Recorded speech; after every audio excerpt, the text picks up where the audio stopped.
Welcome back to Writing a Screenplay. More notes and outline today.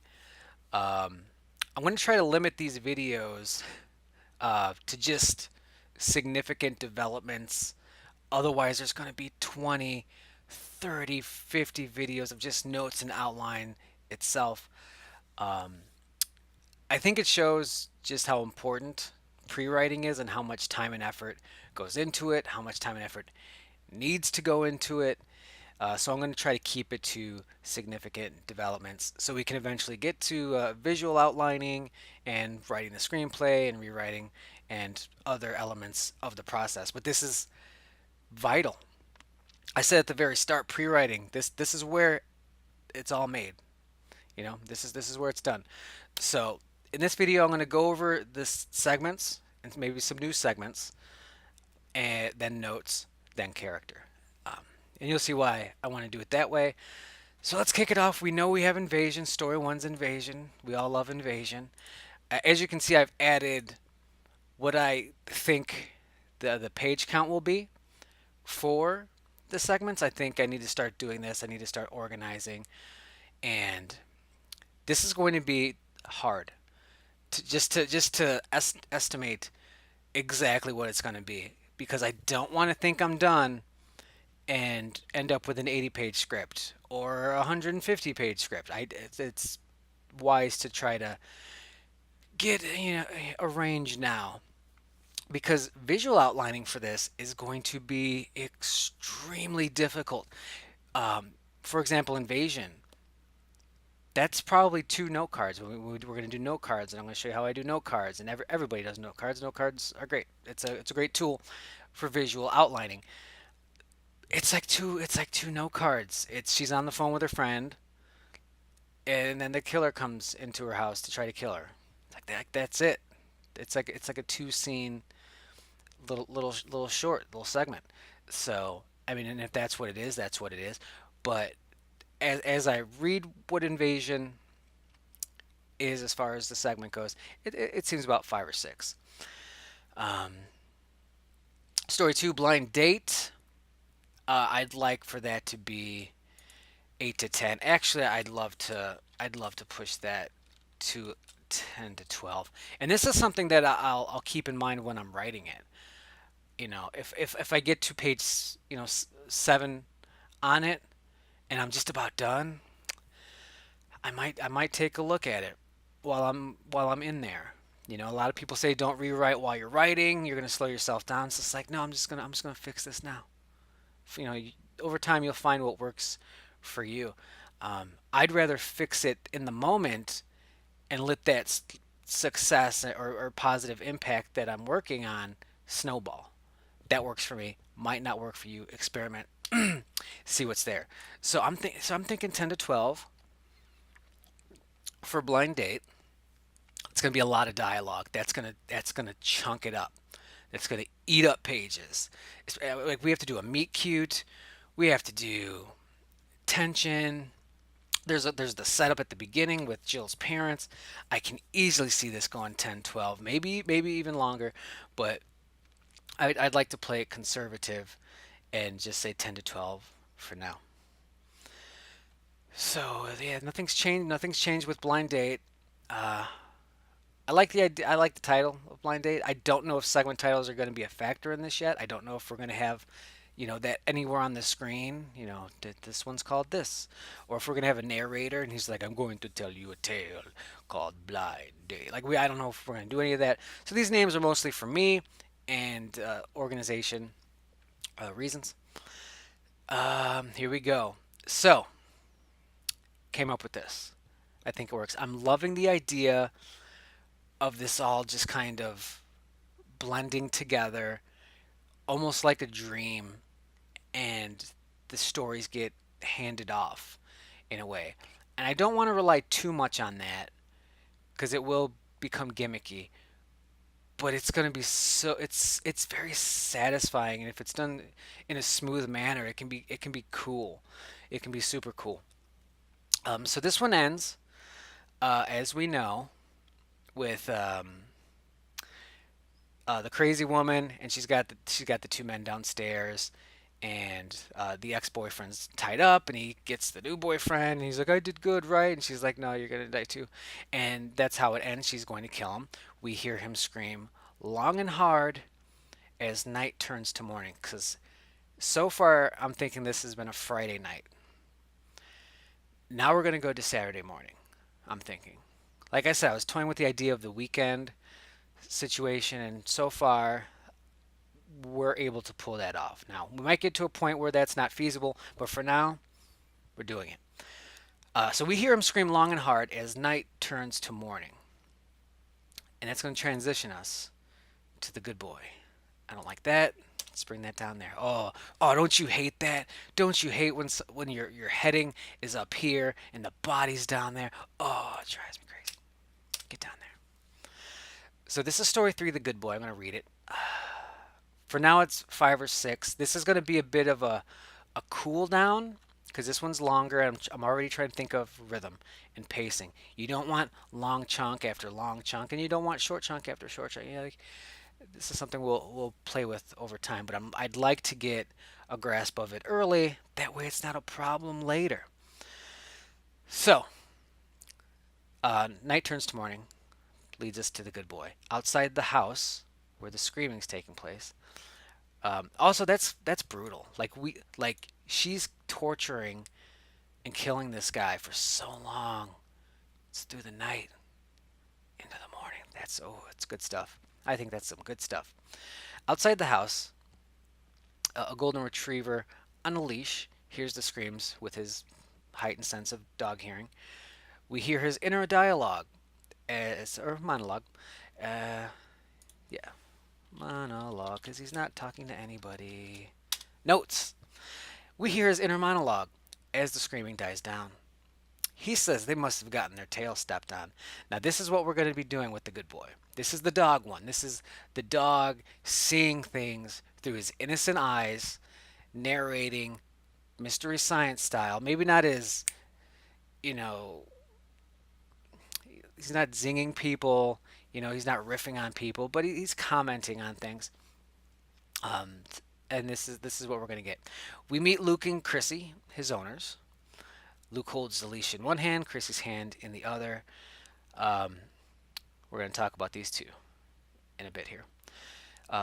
Their dog Biscuit, I'm calling him Biscuit for now. Yeah, golden retriever, cute dog. Biscuit, cute name. That's what I'm going for here. But this is all card subject to change.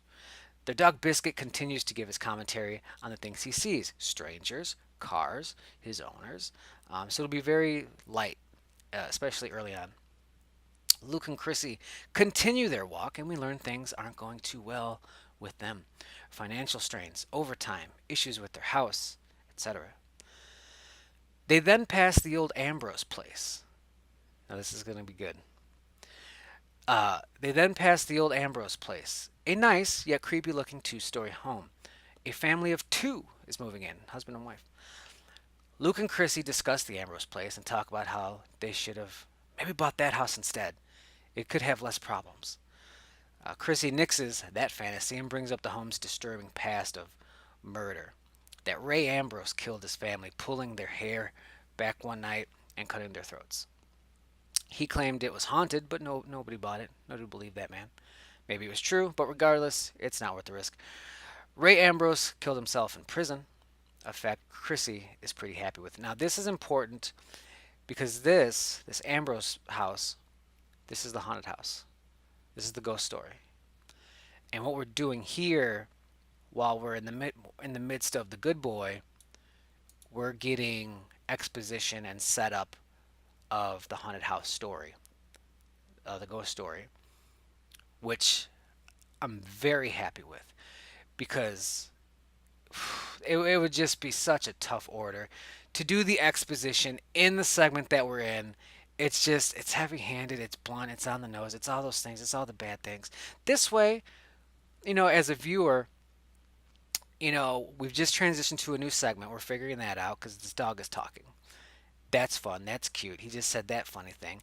They're talking about, some stuff that the audience might not even know is relevant. And we're going to do it quick. We're going to do it fast. We're going to do it subtle to the point where hopefully nobody's gonna realize, oh, they're setting something up for the future. We're I think we're gonna be able to do this very well. Um, and I'm very satisfied with this. Because exposition's hard. Exposition is information, and getting information out can be a tricky task. So, dog's narrating. They're talking about the haunted house, and I think let's move on. Uh, I think okay. The dog commentates during the conversation, making cute dog observations. When they say murder, the dog hears burger and gets very excited. You can see the tone I'm going for here, especially early on. I think I don't have this in here. I'm going to add this. Luke and Chrissy chat up the owners of the Ambrose house for a little bit.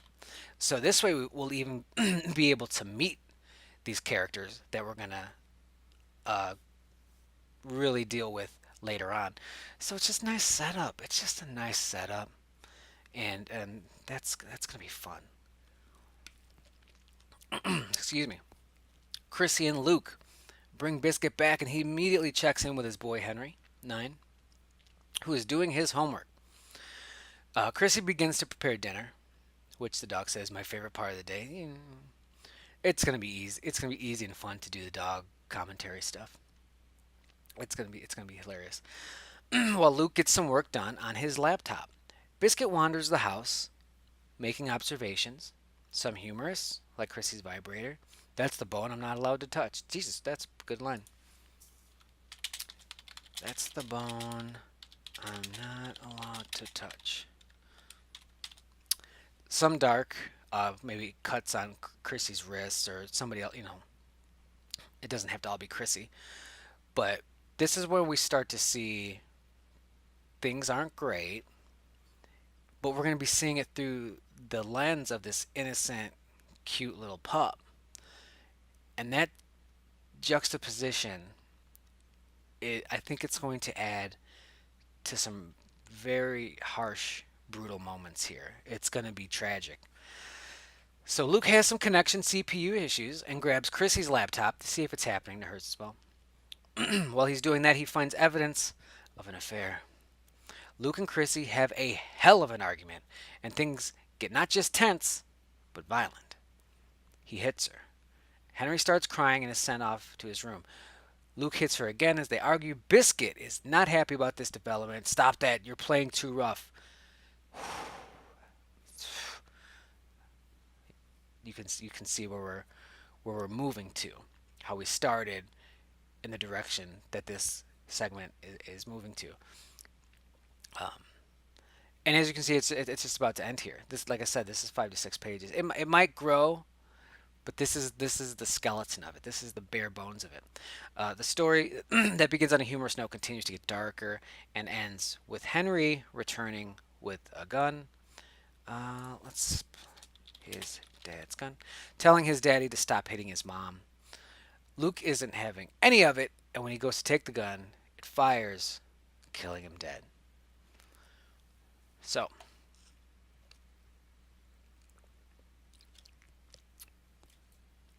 that's the good boy. Uh, gets pretty dark. I think it could. This is definitely not done.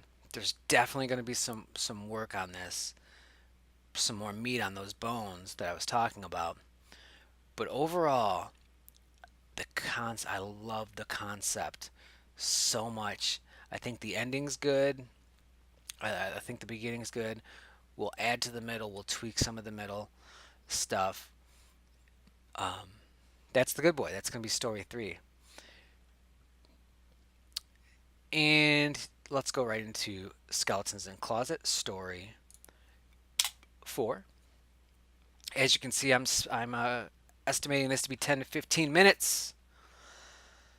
It's a ghost story. You can't just get in, get scared, and get out. So it's gonna have some time. This might even hit 20 pages. I don't know, because there always seems to be a segment in a horror anthology that's like the main event, like that's the main course, and this might be one that gets a little extra, uh, some extra pages. So I just want to see something real quick. Okay, so let's read story 4, Skeleton's Closet. I don't necessarily have a transition to this, which means I might be able to put another segment right in here. So, I mean, there's no reason this one has to be next. But as far as what I have prepared and fleshed out a bit, this is next. Skeletons in the Closet, 10, 15 minutes. Pages?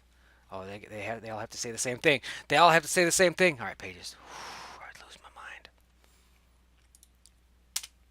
Get down there. So I'm going to read this. We'll discuss it.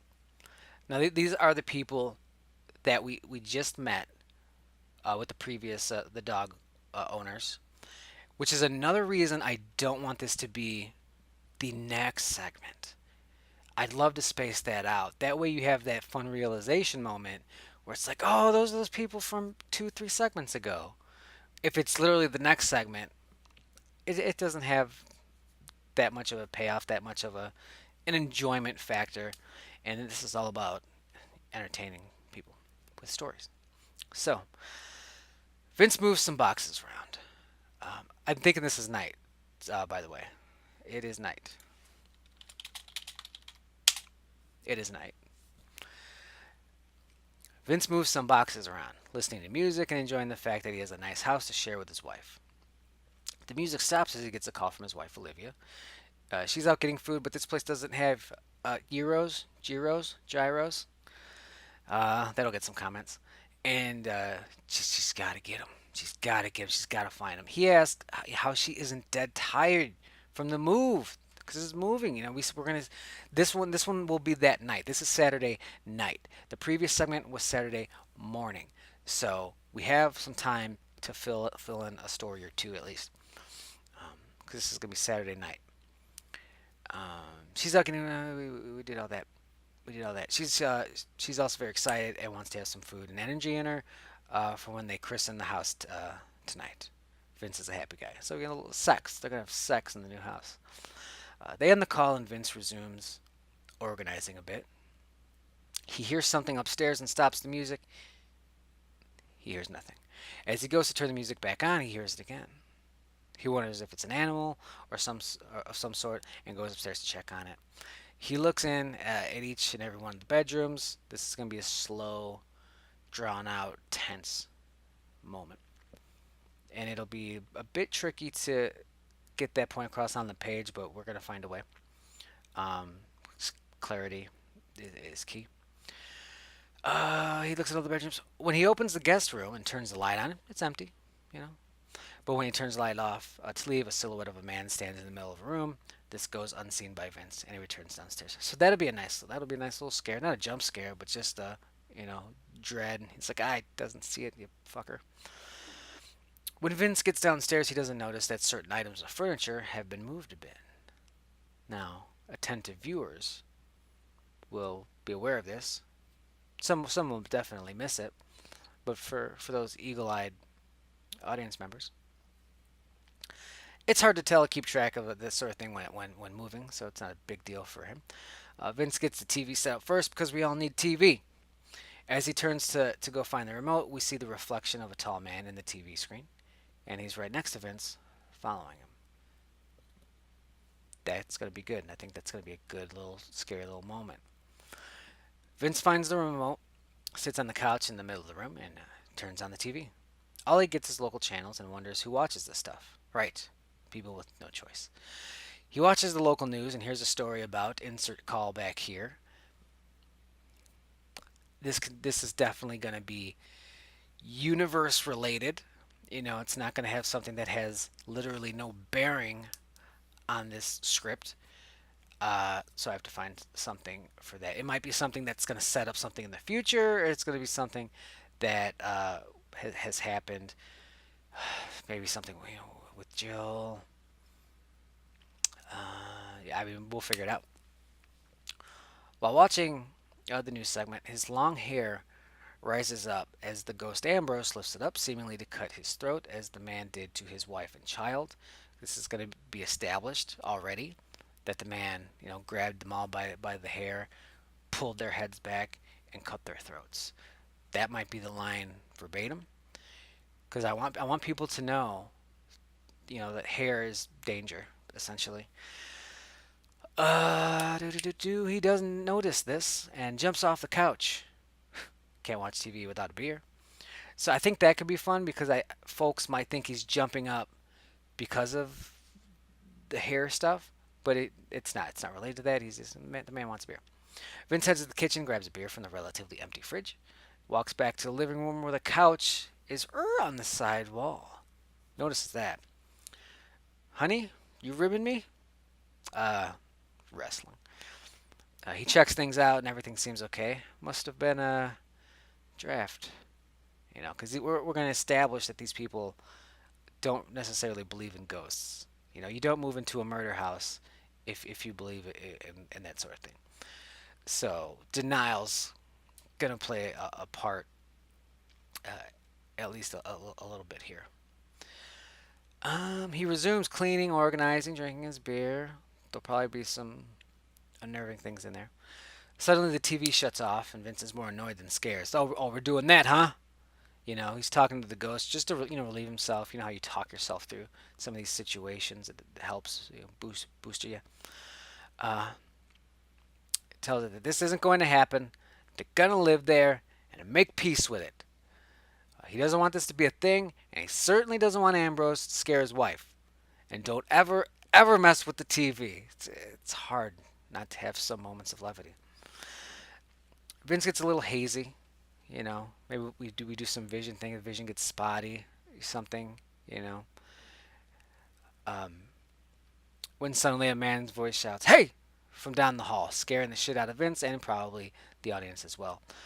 Vince starts to man up and charge down the hall, but he stops. He kind of pussies out a bit. The dark hall. We focus on this dark hall. It's hard to make out what's down there. Is that a shadow? Is that someone down there? Is that a silhouette of a man? It's hard to tell. We really play with that. Vince opts to stay in the living room, trying to talk himself up. He hears noises upstairs again, but this time they're clearly footsteps walking around, making their way towards the stairs. As it descends the stairs, Vince turns the corner to get a look. Before they reach the bottom, he's like, I want to look while they're up there and not down here. So, um, ooh, that could be a good scare. Because logic says if I'm hearing it up there, it's not right here. Oh, that's good. That's good. Might use that. As it descends the stairs, Vince turns corners. When he turns the corner, he sees nobody there, and the footsteps cease. This calms him down momentarily before hearing footsteps behind him, running from down that hall, coming his way. I think that's gonna be good. That is going to be good. As he turns that corner to meet his attacker, the TV is pushed into him, knocking him down. With no ghost or human around, Vince focuses on his injuries and decides to leave. He goes to grab his phone before bailing, of course, and it rings. He sees the display reads that the call is coming from Ray Ambrose, the ghost. Um, Vince answers it, and the ghost says the same words he said to his family before killing them. Don't be afraid. That's something we'll establish already. So when we hear that, uh, you know, we'll know where we're at. Vince's vision gets hazy again, spotty, and he ends the call. But before he can turn to leave, the front door opens and in walks his beautiful wife, Olivia. She has a bag of food. She got it. She got her hierro. She got her hierro. And tells a quick anecdote about the cashier at the food place. I'm not gonna say it again. She sees Vince is upset and asks, "What's up?" He quickly gives her the 411, and she says he's overreacting. She says she's going to go to the bathroom. We'll eat. We'll figure it out. Honey, honey, relax. Honey, relax. And he does a bit as she goes down the hall. Him watching as she goes down the hall. You know, we might play that for laughs. We might play that for actual tension. Is she going to get grabbed and snatched into one of the rooms? But she gets into the bathroom, and as he de-stresses a bit, the front door opens, and in walks his beautiful wife, Olivia, his real wife. Vince freaks out, realizing the person in the bathroom is the ghost. Once again, he gives the 411 even faster and crazy this time, and says there's a ghost in the bathroom. They can actually hear it in there, toilet flushing, sink on, washing hands, bathroom sounds. Vince's vision gets hazy one last time, and this time he seems to fully pass out. Nothing but darkness. We go to black. When he awakes, it's the morning. So this has to be the last segment of Saturday. It's morning. There's a knocking at the door. He answers it, and it's the police. They say they heard complaints about noise. They ask to speak to his wife, and he lets them in, where they find her on the ground in the kitchen, her throat cut. He freaks out, saying he didn't do it. He doesn't remember anything. So it's the Ray Ambrose story all over again. Now, I'm probably going to pad this section out. Um, I'd love for them both to experience some scares. It's just hard when the correct answer is to walk out the front door. Um, that's why you see a lot of characters doing dumb things or stubborn things because we need, as writers, we need to keep them in the house, and it's hard sometimes. Um, or if we're lucky, we get one of them ghosts that just locks them in, huh? Can't get out. I want to get out, but I can't. I guess I'll go down into the basement. It'll be hard, but we'll find a way. We'll find some more spooks and scares here. But this is essentially skeletons in the closet, which I'll that's just a placement. That's just a placeholder. Title: Should Eric's ex that he mentions in Blind Date be a character and show up in the segment? I don't want to get too. Why is that here? Why is this note here? I'm telling you, you write at 4 or 5 in the morning. Things get a little messy. Things get a little messy. I have a sneeze brewing as well. So those are the segments. Um, I like Blind Date. Like The Good Boy. Like Skeletons in the Closet. None of them are done, but the core of them, I'm a big fan of. And I love handing things off. None of this has changed too much. I have worked on some of the characters here. We'll go over this another day, I think. They're just mini bios. This is a horror anthology. We're not spending 80 pages with these characters. I don't think we need to go too crazy with it. But, I do like to give them flaws and a bit of an arc. For example, with Vince, who from the story we just talked about, stubborn, doesn't believe in ghosts, likes to look manly and put on airs. God, I hope that's how you spell airs in this situation. And I like to give everybody a little arc. It helps me. It lets me know what I can play with um, when I'm lost, and I know where they need to go, what I can do. Vince is the opposite of Luke, who's the man from The Good Boy. Uh, this guy worked his ass off, got his dream house for his beautiful wife, but is killed for it. Life isn't fair. Goes to real respect. And these are themes that I might play with through this whole story. Life isn't fair. Maybe life wasn't fair for Ray Ambrose. Um, Things of that nature. We can kind of hammer that home.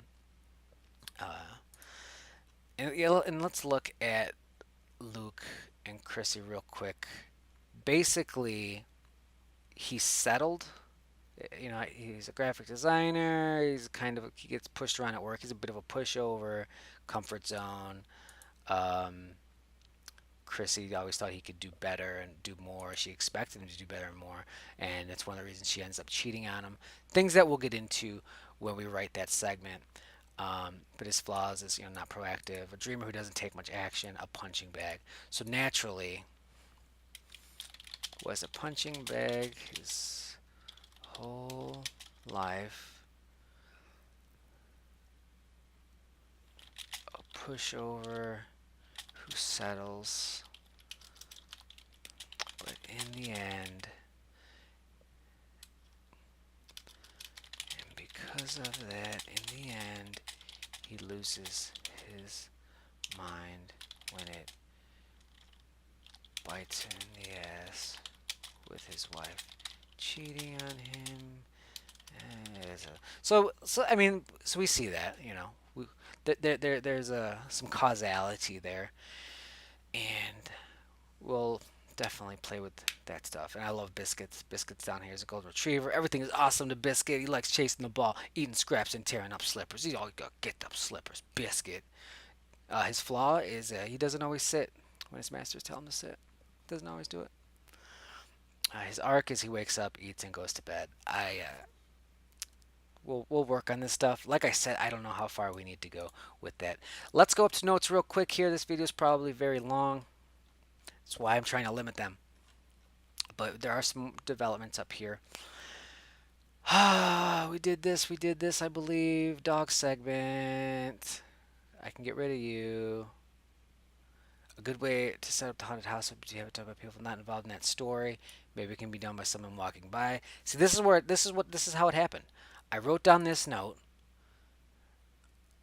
Someone just talking about the houses they were walking by, why they didn't buy it.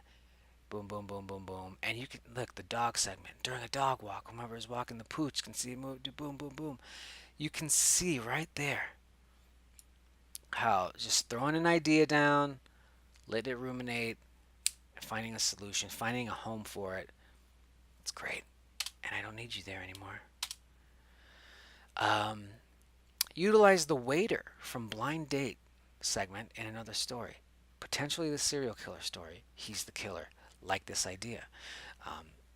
We wouldn't think much of it, because when we cut to Blind Date, we get Jill's parents. Then we get this nervous girl waiting for her online date to show up, and she's having banter with the waiter, and it's nice and it's fun and cute or whatnot. We never assumed in a million years we would see this person again. A million years. So when we get him later in the serial killer story, it's just fun. I think I have a note here. Yeah, I don't want to get too carried away with the interconnectivity and make a gimmick of it, but it's an option, and I do like that one. It's a good. I just like it. After skeletons in the closet, maybe pick up the next segment with the cops, handing off the segment that way. Possibly a cop story. I could take that a number of routes. This is true. This is very true. Something I'm considering, and I'm going to find out if there's a home for that. Should Eric's ex that he mentions in Blind Date, that's the guy she's dating, they're having the blind date, she's talking about his ex, her ex, who's in the basement, and he's talking about his ex. Do we meet her? Is that a person like the waiter that comes back later? Don't know. Just when it comes to notes, you just throw it all down. You throw that spaghetti. You throw that spaghetti. And I think that's going to do it for this episode here of writing a screenplay. I'm working on the characters. Some more. Yeah, everything's good. Olivia doesn't have a lot of screen time, so she doesn't have a lot of notes there. So, yeah. Like I said, I'm going to try to limit these to major developments. Specifically, if I get segments fleshed out or things like that. One of the videos that we're going to do very shortly, just to break up the monotony of notes and outline, is title ideas. I'm going to start focusing on some title ideas, and I'm going to throw them out there, see what you guys think.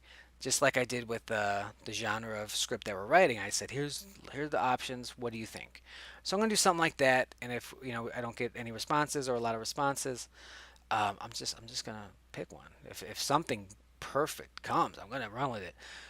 But I'd love to do some back and forth. So we'll see what you think about that. We're gonna be doing titles soon, and yeah, let's do it. Let's do some math real quick here. So 15 pages, 20 pages, 30 pages, 35 pages. Okay. Um, and I was rounding down there. So we're almost halfway, I think. I think we're almost halfway. We almost have half the segments that I think we'll need if we continue to go this route. Because I'm not going to do a segment that's less than five. Um, so I think we're almost halfway as far as that goes. Now I still want to do the monster. Get down there. I still want to do the monster hunter. I still want to do serial killer. Don't know about this,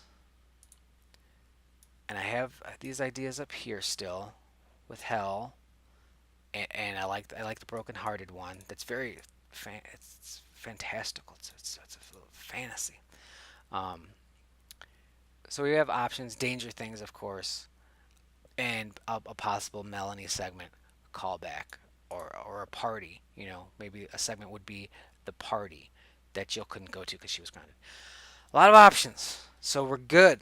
We're good. We're almost halfway there, and I will be back with titles and or more significant developments with segments.